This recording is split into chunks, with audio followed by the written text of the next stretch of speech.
A former Area 51 engineer claims, "I flew on an alien spaceship." Aside from Bob Lazar, there is another interesting person named Bill Uhouse who claimed to have worked in Area 51, and his testimony is even more impressive.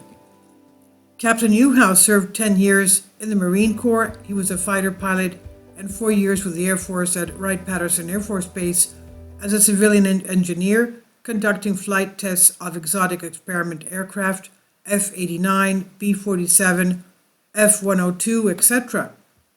And later, for the next 30 years, he worked for defense contractors as an engineer. He passed away August 2009, but he left a testimony. His testimony was something unbelievable and was recorded in an interview a few years earlier for one of ufologist Stephen Greer's documentaries. Uhouse said that in 1958 he was invited by a man whose identity was not revealed to work on a new secret technology.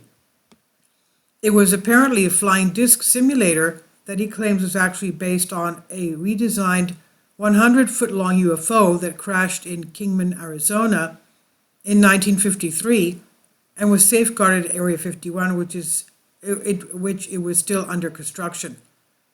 Now, he says there was alien cooperation as well. The crew members and survivors of this incident, the extraterrestrials that is, would have been 4 extraterrestrial beings injured to a lesser or greater degree, who after being rescued were transported to Los Alamos to share and help with reverse engineering on recovered remains. Captain Specialty Uhouse was the flight deck and the instruments on the flight deck. He understood the gravitational field and what was needed to train people to experience anti-gravity, he said. In fact, he met several times with an alien he called J-Rod or Jarod, who helped physicists and engineers understand the said ship. He said there was only one of them, alien, who talked to the scientist in the lab, and the rest did not talk to anyone, he said, clarifying that the communication seemed to take place through telepathy. They actually talk, but not like we do, he said.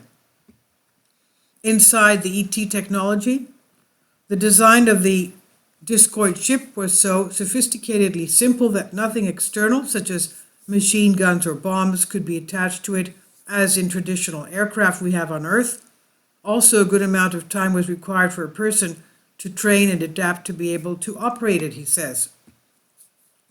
Regarding the propulsion of the ship, the UFO, Uhouse pointed out that the object generated its own gravitational field, so that inside it there was no ups or downs. He also stressed that what he had worked on was different from what Bob Lazar called a reactor. Although he explained that there was a space inside that could count such, and that they had operated the simulator with six large capacitors charged with 1,000,000 volts each. And I'll leave a link below for you for the video of his witness testimony. And this is on Collective Spark. Please leave your comments. Thank you for your support. Kindly support my Patreon account. The daily posts are 5 videos daily, and they are totally different from what I have on my YouTube channel. Thank you so much for your support and that you find all my content so interesting. You'll find the Patreon account details in the description box below.